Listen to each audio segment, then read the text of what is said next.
Rumah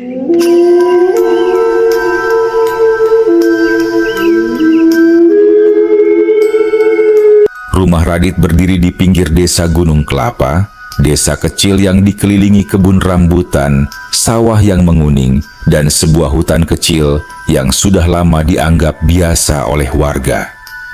Hutan itu tidak lebat, sekadar deretan pohon besar, semak tinggi, dan aliran sungai kecil yang kadang kering, kadang deras jika musim hujan tiba. Tidak ada yang menganggapnya angker. Anak-anak pun sering bermain ke sana saat siang, melempar batu ke sungai atau mencari serangga. Radit, bocah kelas 5 SD yang ceria namun mudah tersinggung, tumbuh di lingkungan itu. Ia punya kebiasaan pulang sekolah sambil bersenandung, tas digendong asal, rambut acak-acakan seperti baru habis bertarung dengan angin. Tapi sekalinya moodnya rusak, ia bisa merajuk setengah hari. Sore itu, matahari belum sepenuhnya tenggelam ketika suara pertengkaran kecil terdengar dari dalam rumah. Ibunya, Yuli, sedang menyiapkan sambal untuk makan malam. Radit baru saja selesai mengganti baju dan hendak berlari keluar untuk bermain ke rumah temannya, Jafar. "Dit, PR kamu dikerjain dululah. Tadi gurunya bilang ada matematika sama IPS," kata Yuli tanpa menoleh. Radit berhenti di ambang pintu. "Sebentar aja, Bu. Nanti aku kerjain habis maghrib. Sumpah." "Enggak, kamu tuh kalau udah main pasti lupa. Kerjain dulu baru main."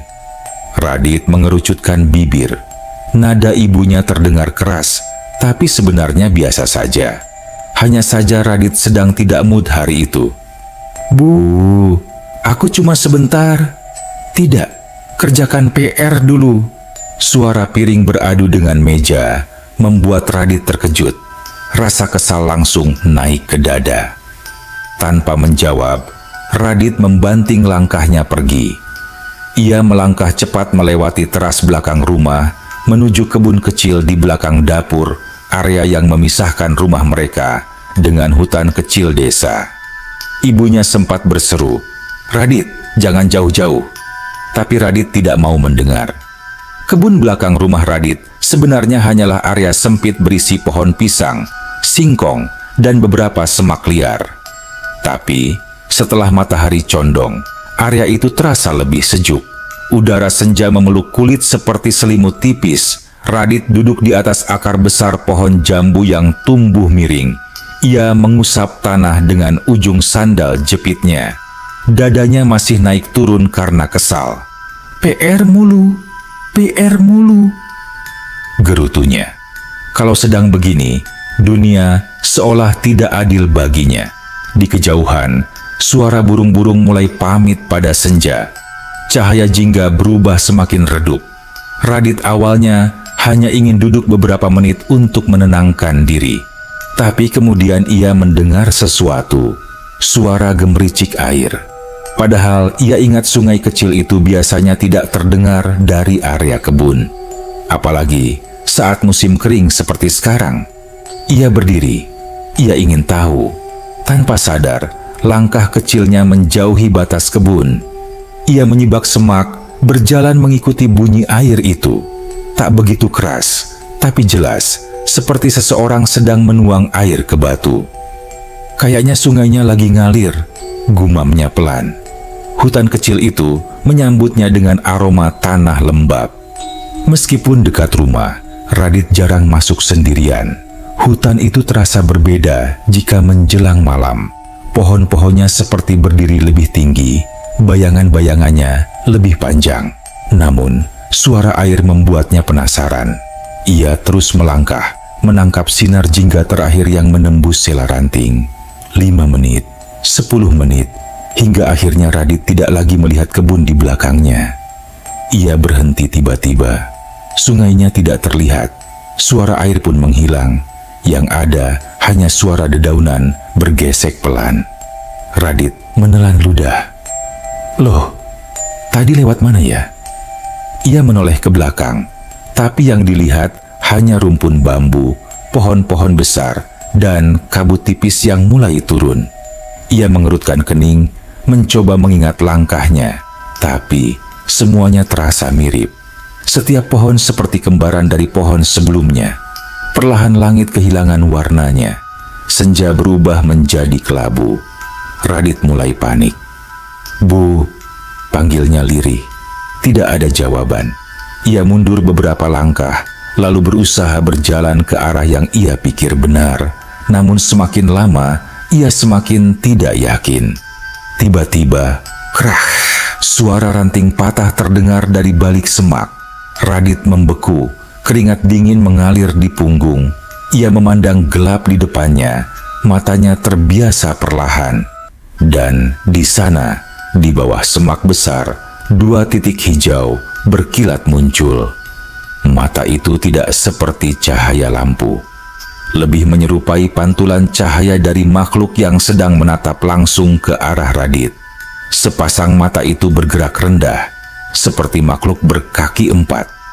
Nafasnya terdengar berat, seperti mendengus. Radit mencium bau anyir samar, bau tanah bercampur bau bulu basah.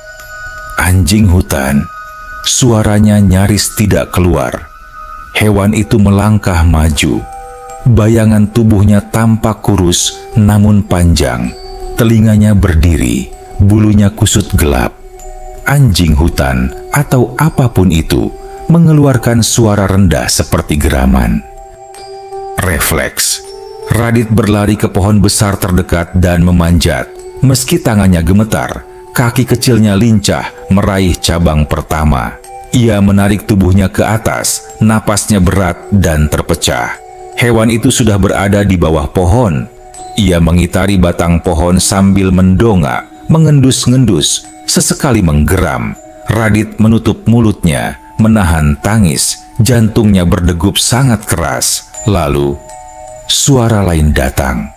Pelan, namun jelas. Suara perempuan tua. "Pergi, jangan ganggu anak ini." Nada suaranya lembut tapi tegas, seperti seseorang yang terbiasa memberi perintah pada makhluk liar. Anjing hutan itu berhenti. Kepala kurusnya mendongak ke arah suara, lalu menurunkannya perlahan. Ia mundur, ekornya masuk di antara kaki belakang. Dalam beberapa detik, hewan itu berbalik dan berlari masuk ke kegelapan tanpa sedikit pun menoleh kembali. Radit terpaku. Dari balik pepohonan, seorang perempuan tua muncul.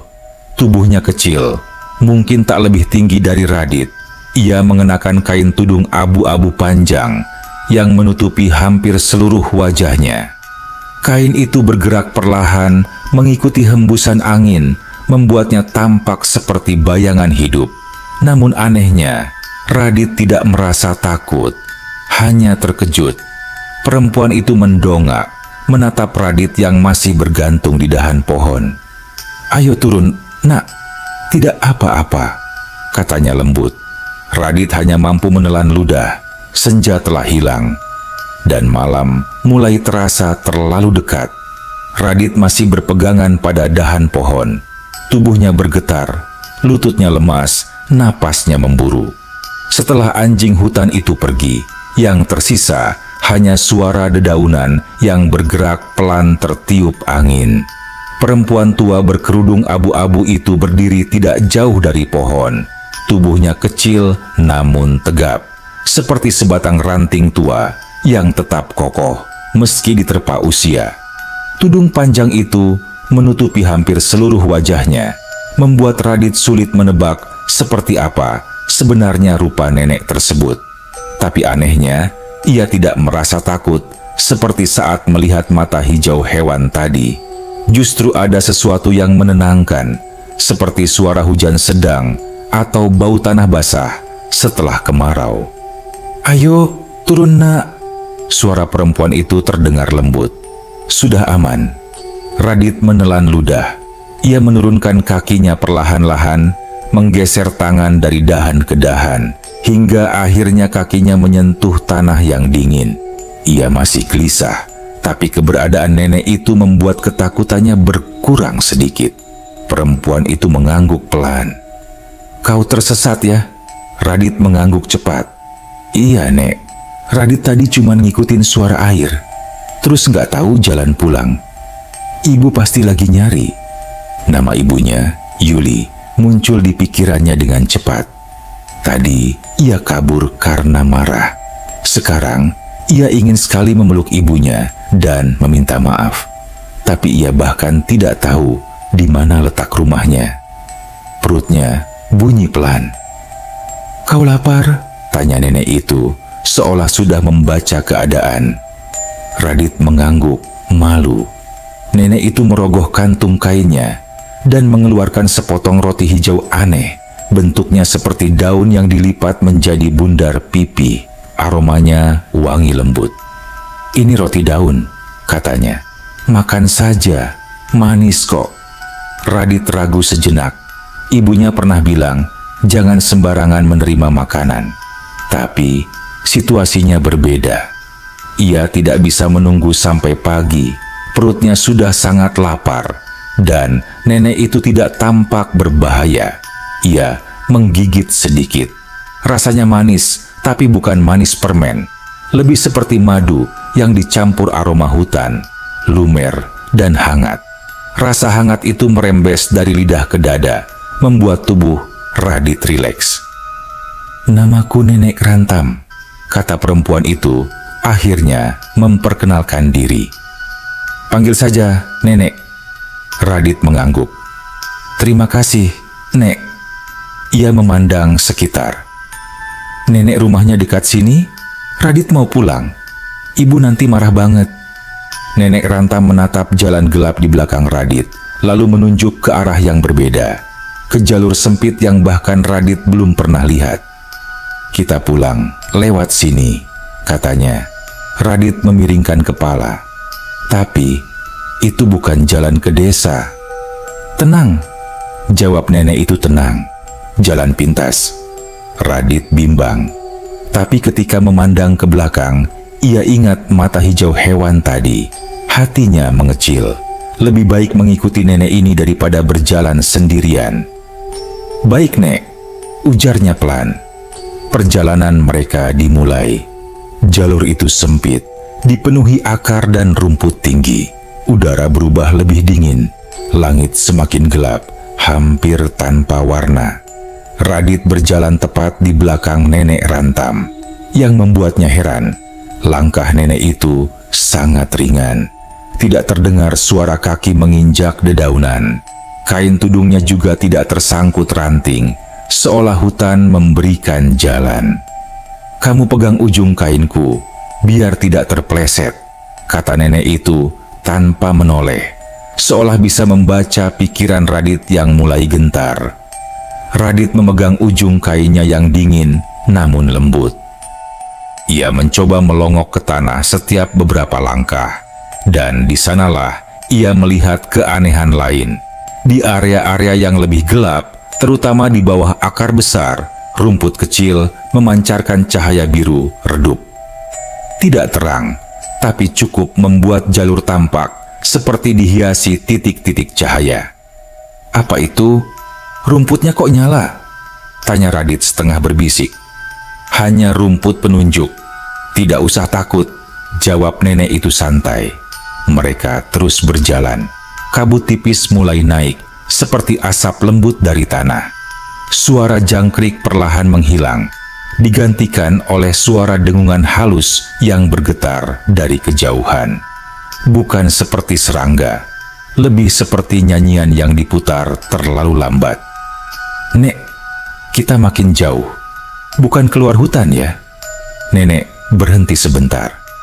Kadang pulang itu bukan menuju belakang, tapi menuju tempat yang terang dulu.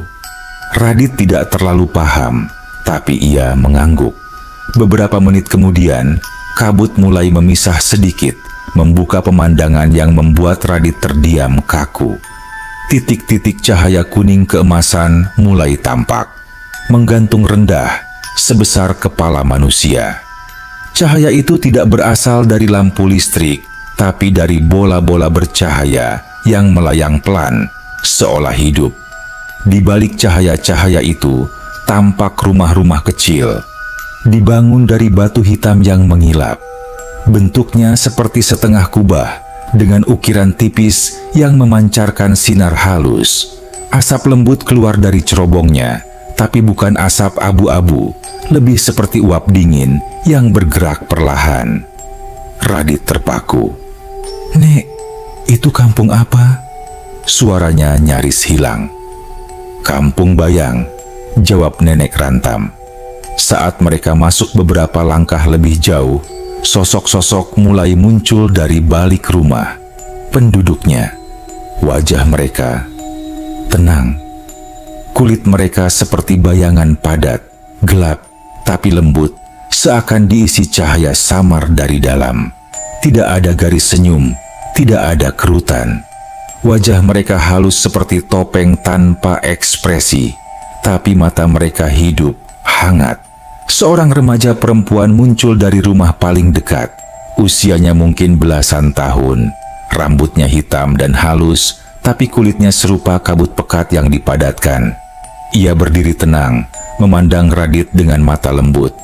"Ini anak manusia itu, Nek?" tanyanya. "Ya, 5," jawab Nenek Rantam. "Inilah Radit."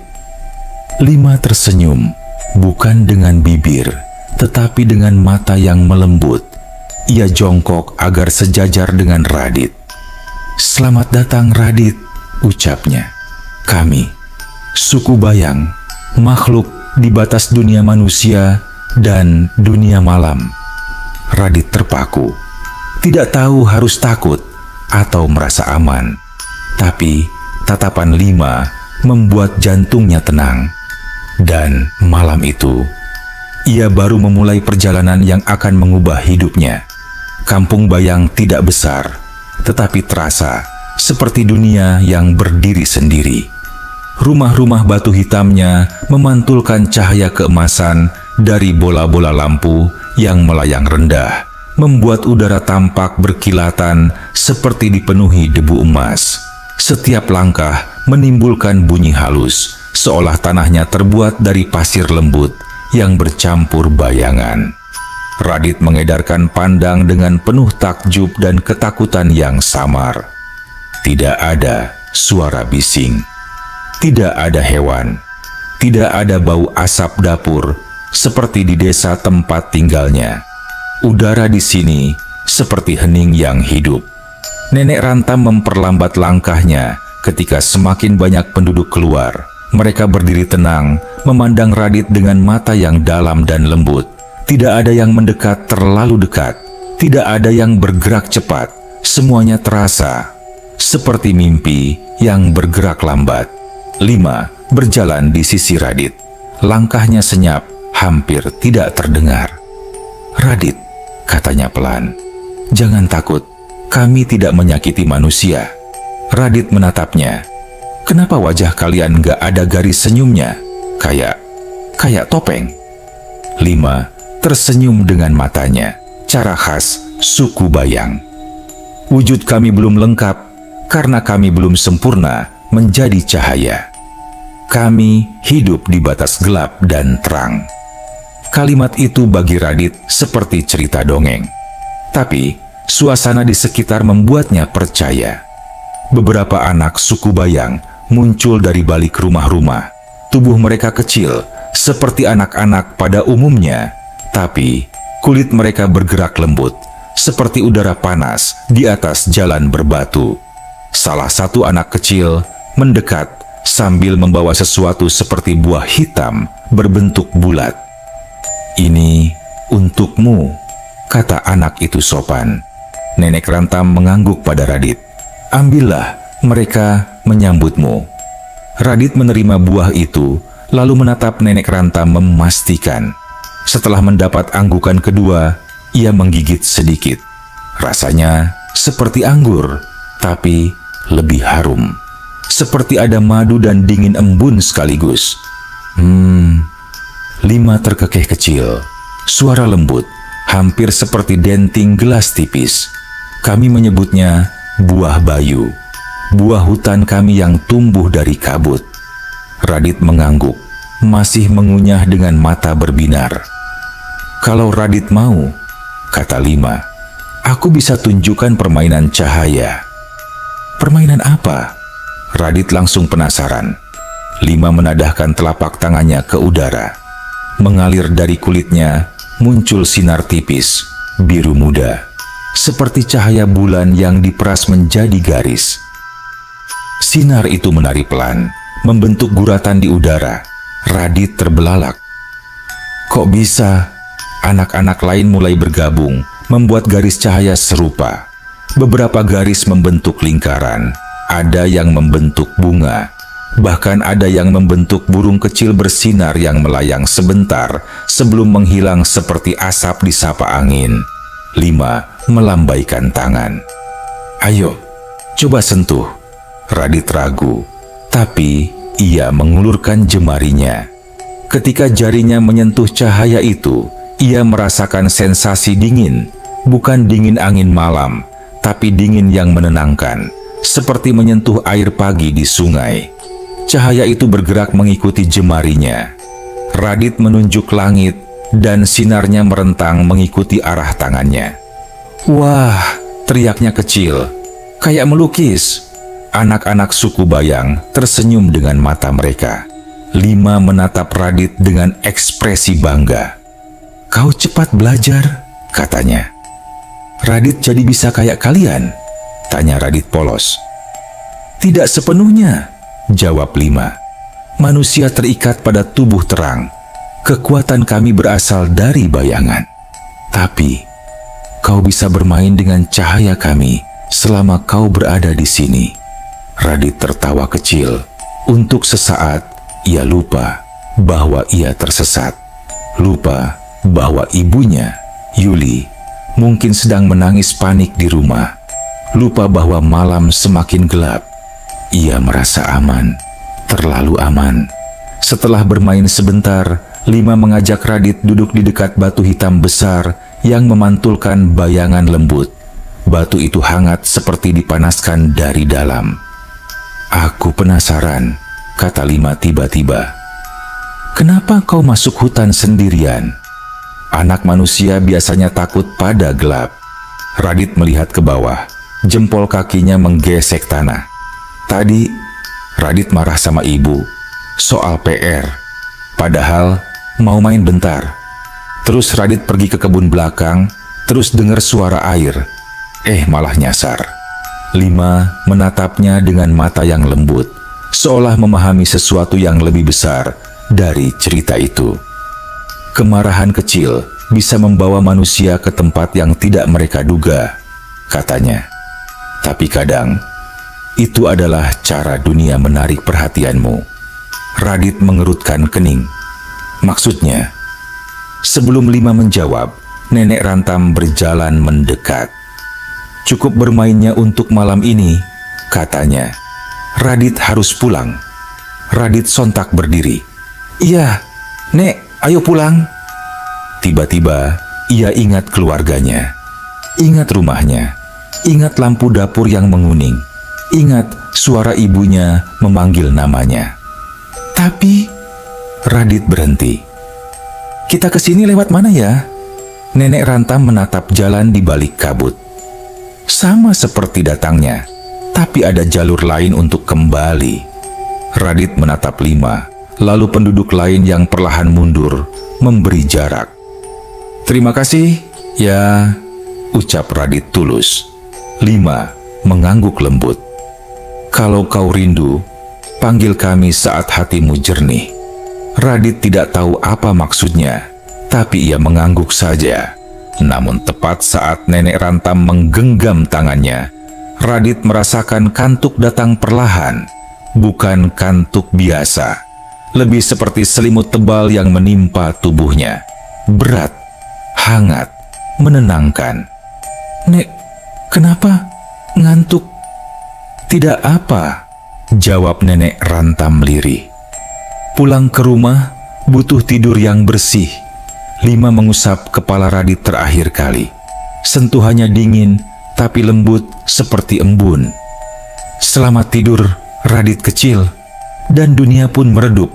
Kabut menjadi hitam. suara kampung bayang memudar seperti mimpi yang sulap menghilang. Lalu, gelap. Radit membuka mata. Ia tidak berada di hutan, tidak berada di kampung batu hitam. Ia berada di ruang tamu, di rumahnya sendiri. Tubuhnya diselimuti kain tebal. Lampu ruang tamu menyinari wajah-wajah keluarganya yang sembab. Ayahnya, Arwan, terlihat seperti belum duduk sejak berjam-jam.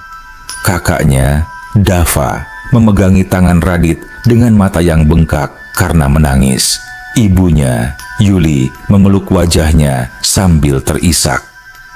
Radit nak, kamu kemana aja tadi?" Suara Yuli pecah.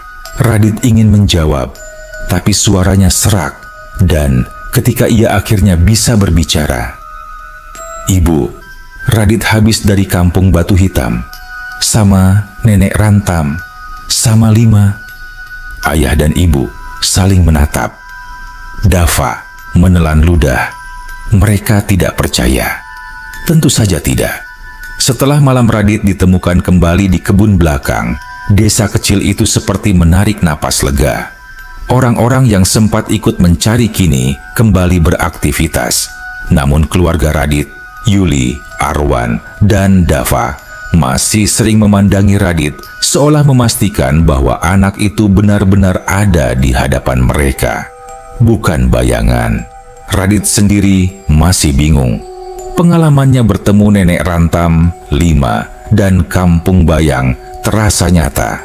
Tapi cara ia pulang terasa seperti mimpi. Ia tidur di pangkuan nenek Rantam, lalu bangun di ruang tamu. Bahkan ingatan terakhirnya sebelum pingsan seperti kabur dalam kabut lembut. Selama beberapa hari, ia hanya bercerita sekali lagi dengan detail lengkap tentang rumah batu hitam, lampu-lampu bulat melayang, serta wajah penduduk yang tidak punya garis senyum.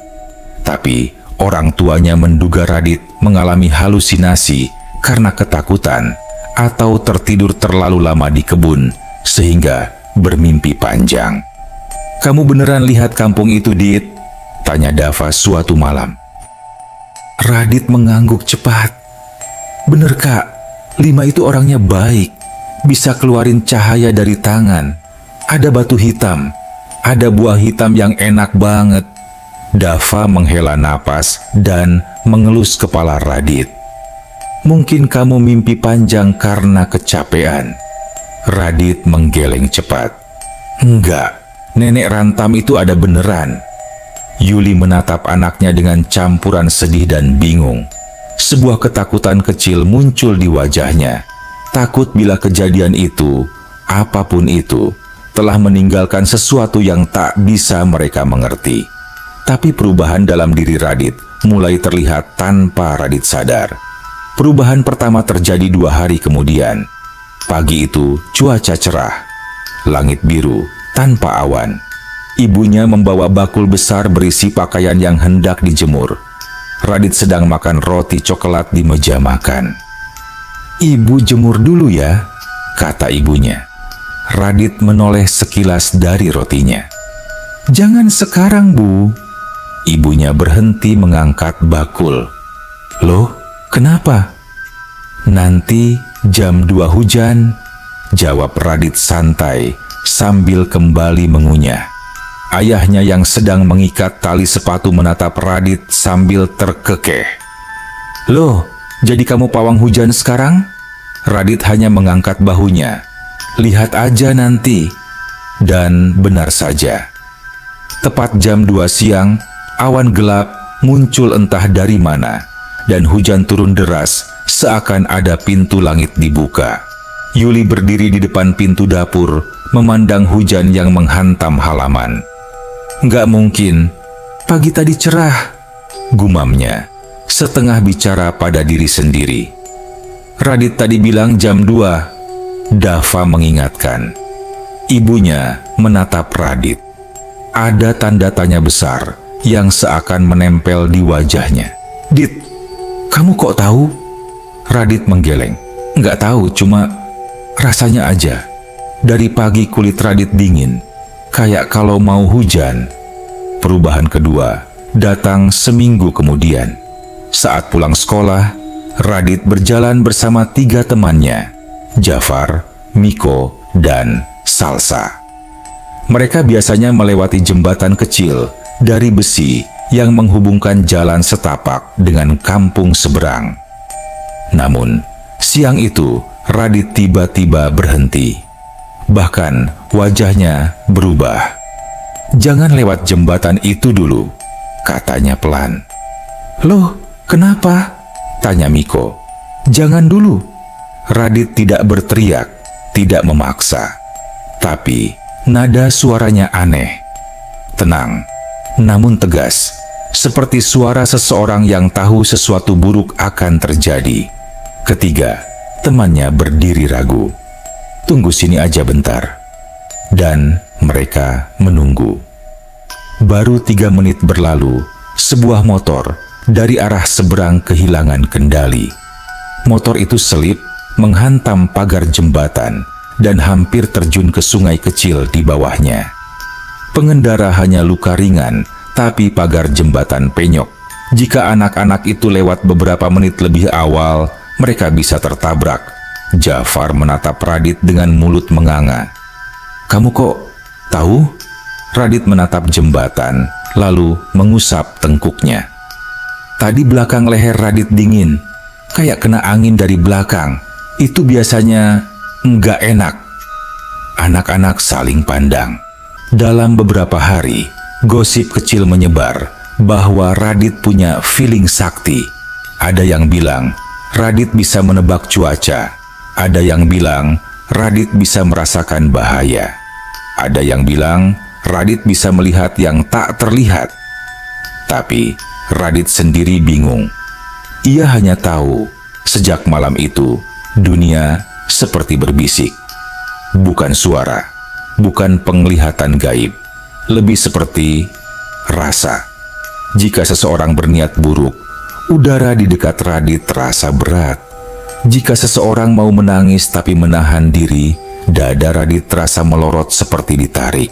Jika seseorang menutupi rasa sakit, wajah mereka tampak seperti diselimuti bayangan tipis.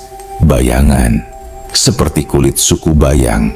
Suatu sore, Dava pulang dengan wajah meringis.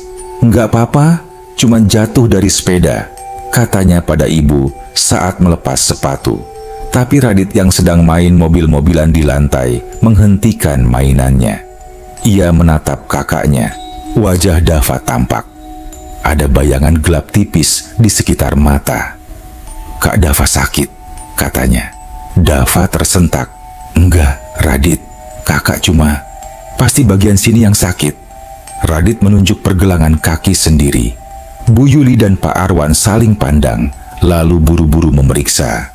Dan benar saja, pergelangan kaki Dava bengkak cukup besar. Dava berusaha menyembunyikan agar tidak disuruh istirahat, tapi Radit mengetahuinya lebih cepat. Ibunya terpaku. "Radit, kamu bisa tahu gitu aja?" Radit bingung. "Kelihatan, Bu." Ibunya memegang pundaknya. "Kelihatan bagaimana?" Radit tidak menjawab karena ia sendiri tidak tahu.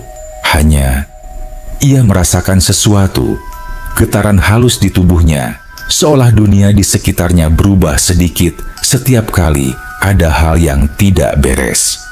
Malam itu, ketika keluarga sedang duduk di teras, minum teh, makan pisang goreng, dan bercerita, angin dingin berhembus. Lampu di teras bergetar sedikit. Tiba-tiba Radit berhenti mengunyah. Ia menatap arah kebun. Dadanya terasa hangat, sangat hangat, seperti tangan lembut menyentuh dari dalam. Cahaya kecil muncul, lalu membesar, lalu membentuk siluet. Ayahnya menjatuhkan gelas. Ibunya menutup mulutnya. Dava mundur sampai menabrak tiang. Cahaya itu perlahan menjadi wujud. Nenek kecil bertudung abu-abu, dan di sampingnya seorang remaja perempuan berkulit bayangan. Nenek Rantam. 5. Mereka tidak menyentuh tanah, hanya berdiri, seperti proyeksi cahaya yang tenang. Nenek Rantam berbicara. Suaranya sama seperti malam di hutan. "Radit, kau membawa anugerah dari kami, kemampuan membaca gerak dunia." Lima menambahkan, "Gunakan untuk menolong, bukan menakut-nakuti." Ibunya menitikkan air mata, tidak percaya dengan apa yang ia lihat. Radit hanya berdiri, menatap cahaya itu dengan rasa rindu yang aneh. Sesaat kemudian, cahaya itu meredup, merunduk, lalu hilang, meninggalkan keheningan sakral di arah kebun, dan meninggalkan rasa hangat di dada. Radit, hangat yang sama seperti saat ia pertama kali melihat rumah-rumah batu hitam di balik kabut. Sejak malam itu, satu hal menjadi jelas bagi keluarganya. Radit tidak hanya tersesat ke dunia gaib, ia membawa pulang sebagian dari kecerdasan mereka. Kemampuan itu baru mulai tumbuh. Hari-hari setelah cahaya nenek Rantam dan Lima menampakkan diri, keluarga Radit seolah memasuki babak baru dalam hidup mereka. Bu Yuli dan Pak Arwan tidak lagi menganggap kisah Radit sebagai mimpi atau halusinasi. Mereka tidak membicarakannya ke tetangga, tapi dari cara mereka menatap Radit, lebih hati-hati, lebih penuh harap, terlihat jelas bahwa mereka percaya. Mereka percaya Radit pernah ke tempat yang bukan dunia manusia, dan bahwa ia kembali membawa sesuatu. Awalnya, kemampuan Radit muncul seperti bisikan lembut, tapi lama-kelamaan, bisikan itu terdengar semakin jelas. Ia tidak mendengar suara-suara gaib, tidak melihat sosok-sosok aneh. Semuanya terjadi melalui rasa, sensasi samar yang muncul di tubuhnya setiap kali ada perubahan atau pergerakan di dunia sekitarnya. Jika akan hujan, kulit lengan Radit terasa dingin seperti air sungai menyentuhnya. Jika angin besar akan datang, ada getaran halus di telinganya. Jika akan cerah, dadanya hangat. Namun bukan hanya alam, manusia pun bisa ia baca tanpa sadar. Saat seseorang menyembunyikan kesedihan, Radit melihat lapisan buram di wajah mereka. Saat seseorang menahan marah, udara di sekitarnya seperti berdenyut. Saat seseorang berniat baik, Radit merasakan hangat yang lembut di sekitar jari-jarinya. Ini bukan kekuatan yang besar atau dramatis, tapi justru kekuatan itu terasa nyata, seperti versi yang lebih halus dari intuisi manusia biasa. Dan di desa kecil seperti itu, kemampuan kecil bisa membawa perubahan besar. Suatu pagi, ketika matahari belum tinggi, Bu Yuli sedang berdiri di teras bersama seorang tetangga, Bu Wening, yang terlihat gelisah. Wanita itu memegang tas kain dengan erat. "Bu Yuli, aduh, saya bingung. Mau ke pasar takut hujan. Tapi kalau enggak pergi, nanti saya enggak bisa jual sayur." Bu Yuli mengangguk ragu. "Cuacanya memang agak aneh dari tadi pagi." Mata Bu Wening kemudian beralih ke Radit yang sedang menyapu halaman kecil. "Radit, kamu bisa lihat enggak? Nanti bakal hujan enggak siang ini?" Radit berhenti menyapu. Ia mengangkat wajah melihat langit. Langit biru pucat, tidak ada tanda apa-apa. Tapi sensasi kecil merayap di kulit lengannya. Dingin yang nyaris tidak terasa, tapi ada. "Jam 11 gerimis, Bu," katanya pelan. "Tapi cuma sebentar. Habis itu cerah." Bu Wening mengangguk cepat. "Kalau gitu, saya berangkat sekarang saja." Bu Yuli menatap putranya. "Radit, kamu yakin?" Radit mengangguk. "Iya, Bu." Dan benar saja. Jam 11 kurang 10 menit. Gerimis turun singkat seperti hujan main-main. Lalu matahari kembali bersinar terang. Bu Wening pulang sambil membawa kantong sayur laris manis, memuji Radit sambil menepuk kepalanya. "Kamu ini hebat banget ya." Radit tersenyum canggung. Ia tidak bermaksud jadi pawang cuaca. Ia hanya merasa saja. Namun kemampuan Radit bukan hanya untuk hal-hal kecil. Suatu sore, ketika sekolah bubar, Radit berjalan perlahan, melewati sebuah warung tua, tempat banyak anak sering nongkrong. Di depan warung itu, tampak seorang pria paruh baya duduk sendirian. Tubuhnya tegap, pakaiannya rapi, tapi ekspresinya kosong. Radit mengenal pria itu, Pak Harun, penjaga kantor kecamatan yang rumahnya tidak jauh dari rumah Radit. Anak-anak lain berlalu begitu saja. Namun ketika Radit melintas, langkahnya berhenti sendiri. Ada kabut gelap tipis mengitari wajah Pak Harun. Bukan kabut fisik, tapi sesuatu yang hanya bisa Radit lihat. Bayangan kesedihan yang dalam. "Pak," Radit memanggil pelan. Paha Pak Harun tersentak, menatapnya. "Oh, Radit, ada apa?" "Bapak sedih." Pak Harun tersenyum, tapi bibirnya bergetar. "Enggak kok, Nak. Bapak oke." Radit menggeleng. "Enggak, Bapak berat di sini." Ia menunjuk ke area dada sendiri. Pak Harun terdiam. Mata laki-laki itu berkaca-kaca. Semua kesedihan yang berusaha ia sembunyikan runtuh begitu saja. Keheningan melingkupi warung kecil itu. Ayah saya masuk rumah sakit," katanya lirih. "Saya takut dia nggak kuat, tapi saya nggak bisa nunjukin di rumah. Nanti anak-anak saya khawatir." Radit spontan duduk di sampingnya. Ia tidak tahu apa yang harus dilakukan. Ia hanya menaruh tangannya di punggung Pak Harun, seperti yang sering dilakukan ibunya ketika Dava menangis saat kecil. Pak Harun menutup wajahnya, mengerang tertahan. "Maaf ya, Dit. Kamu masih kecil, tapi malah jadi tempat Bapak curhat." "Enggak apa-apa, Pak," jawab Radit jujur. Ketika Pak Harun akhirnya berdiri untuk pulang, wajahnya berubah, sedikit lebih terang. Tidak sepenuhnya lega, tapi lebih ringan. Radit menatapnya pergi, dan lagi-lagi ia merasakan sensasi hangat di dada. Sensasi yang sama ketika ia berada di kampung bayang, ketika Lima mengajarinya bermain cahaya.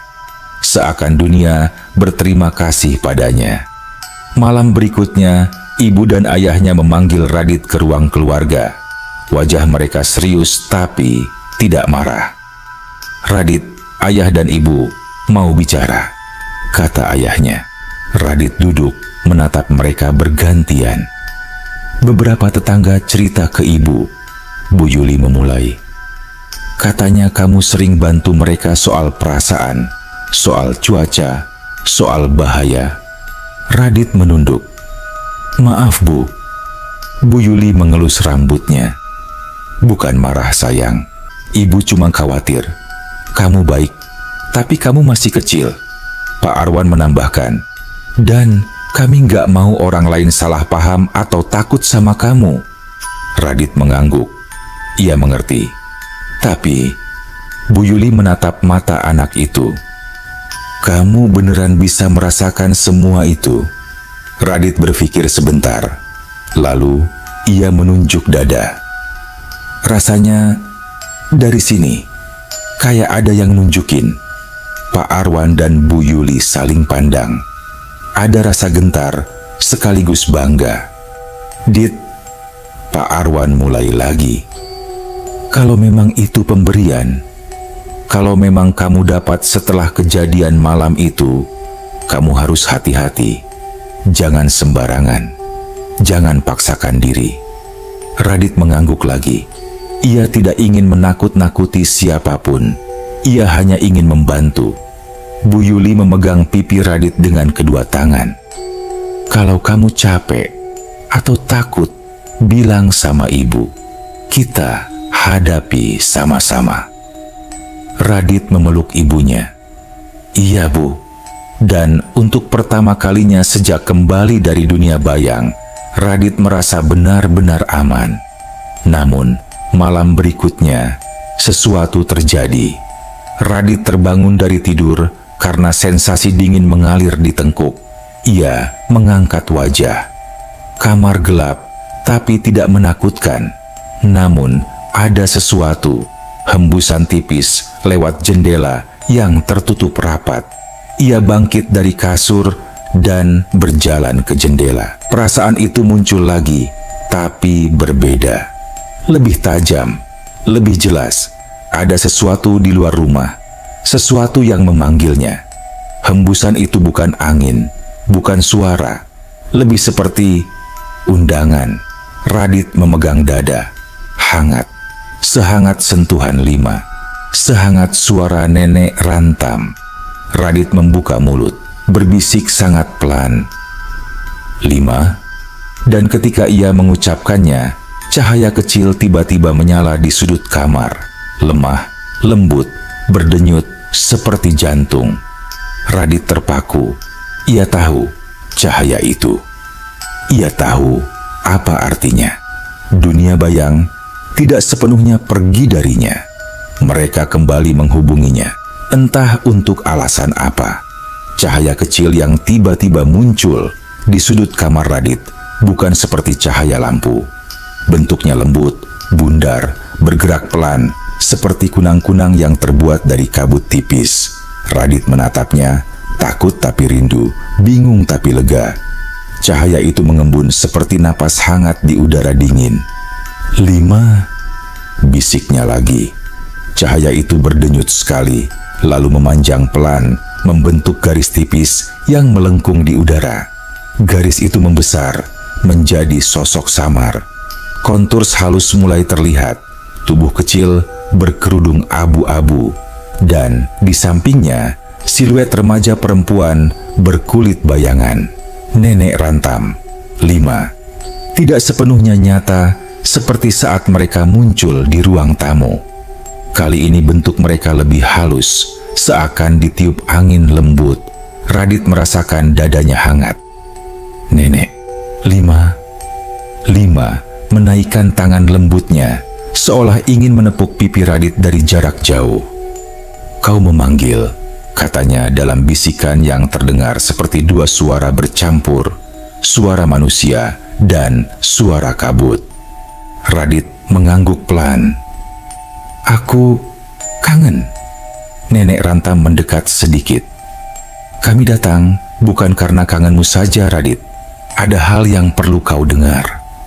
"Sesuatu terjadi?" tanya Radit. Jantungnya memanas, Lima menggeleng. "Tidak, dunia sekitarmu bergerak." Radit memiringkan kepala. "Gerak?" Nenek Rantam bicara dengan suara yang lembut namun tegas.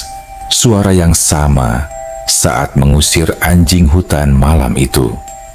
"Kemampuanmu membaca gerak dunia bukan hadiah.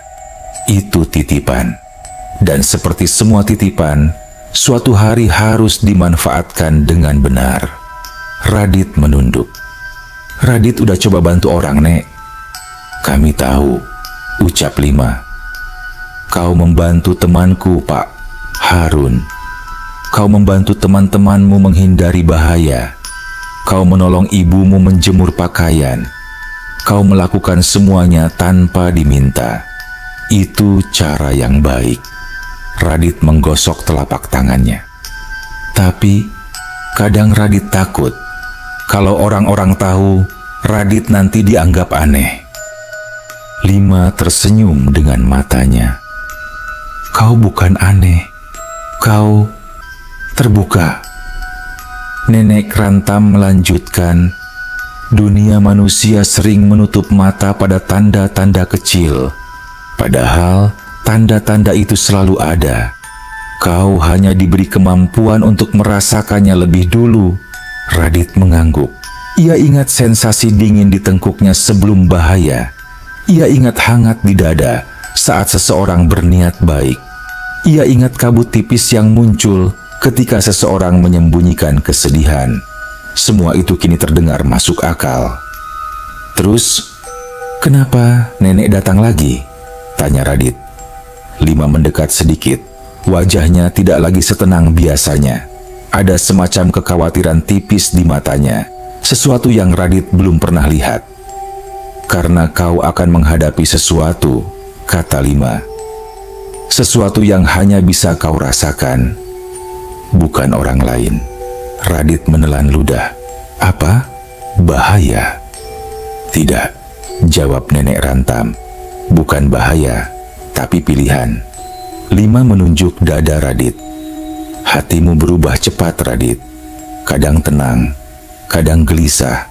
Itu wajar. Kau masih kecil, tapi kemampuan ini akan tumbuh mengikuti hatimu. Jika hatimu kacau, kemampuanmu bisa jadi kabur dan tidak jelas. Jika hatimu bersih, kau bisa membaca lebih jauh. Radit membungkuk sedikit, seperti merasa berat menerima kata-kata itu. Aku takut, 5. Sebab kamu manusia, jawab 5 lembut. Dan manusia selalu takut pada yang tidak mereka pahami. Tapi ingat, kamu tidak sendiri. Radit mengangkat wajah. Sorot matanya memohon kepastian.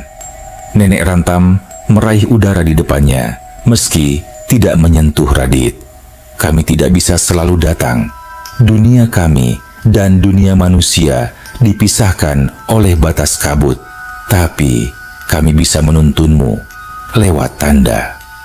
Tanda hangat di dada, jawab 5. Itu panggilan dari kebaikan. Dingin di tengkuk, sambung Nenek Rantam. Itu peringatan dari dunia. Radit menelan ludah. Terus, Radit harus ngapain? Lakukan hal yang sudah kau lakukan, kata 5. Tolong jika bisa ditolong. Beri peringatan jika engkau merasa ada bahaya. Dengarkan dunia, bukan ketakutanmu. Radit mengangguk pelan. Itu terdengar berat, tapi juga masuk akal. Nenek Rantam menatapnya lembut, lalu mulai menunduk. Waktunya pamit, dunia kami memanggil. Radit tergesa-gesa melangkah maju, seolah takut mereka akan hilang terlalu cepat. Nenek, 5, Radit masih banyak yang mau tanya. 5 menatapnya lebih hangat dari biasanya. Radit, manusia belajar bukan dari jawaban, tapi dari perjalanan. Cahaya mereka mulai memudar. Bentuk tubuh mereka perlahan larut, seperti kabut dihembus angin pagi. Nanti balik lagi? Radit berkata dengan suara bergetar. 5 tersenyum dengan mata yang berkilau lembut. Jika rindu pada kami, panggil saat hatimu jernih. Dan sebelum mereka sepenuhnya hilang, Nenek Rantam menambahkan satu kalimat terakhir. Gerak dunia ada di dalam dirimu, Radit kecil. Gunakan dengan hati yang baik. Lalu, cahaya lenyap. Kamar menjadi gelap kembali. Hening. Hanya terdengar nafas Radit yang naik turun. Ia duduk di pinggir kasur, memegang dadanya. Hangat, nyaman, tenang. Pagi berikutnya, Radit berjalan ke ruang tamu. Bu Yuli sedang menyapu. Pak Arwan sedang membaca koran. Dava sedang menyiapkan tas sekolahnya. Semua tampak biasa. Tapi Radit merasa berbeda. Ia merasakan sesuatu yang halus. Gerak lembut, seperti dunia sedang bernapas. Ketika Bu Yuli menoleh dan tersenyum, Radit melihat cahaya hangat tipis di sekitarnya. Tanda ibu sedang bahagia. Saat Pak Arwan membaca isi koran dengan dahi mengernyit, Radit merasakan denyut kecil. Tanda ayah sedang fokus, sedikit cemas tentang pekerjaan. Saat Dava mengikat sepatu sambil menggumam lagu, Radit merasakan udara ringan. Tanda kakaknya sedang semangat. Dunia berbisik dalam cara yang hanya Radit bisa mengerti. Ia tidak takut, ia tidak bingung, ia merasa tepat. Dan ketika ia membuka pintu rumah untuk berangkat sekolah, angin pagi menyentuh tengkuknya. Tidak dingin, tidak berat, hanya lembut, seperti sapaan. Radit tersenyum. Ia tidak lagi anak yang tersesat di hutan. Ia bukan lagi bocah yang marah karena PR. Ia bukan sekadar anak manusia. Ia adalah Radit, penjaga kecil gerak dunia, dengan hati yang perlahan belajar menjadi jernih. Dan jauh di balik kabut hutan kecil di belakang rumahnya, kampung bayang berdiri dalam keheningan, seakan ikut tersenyum pada anak manusia yang telah membawa pulang sebagian cahaya mereka.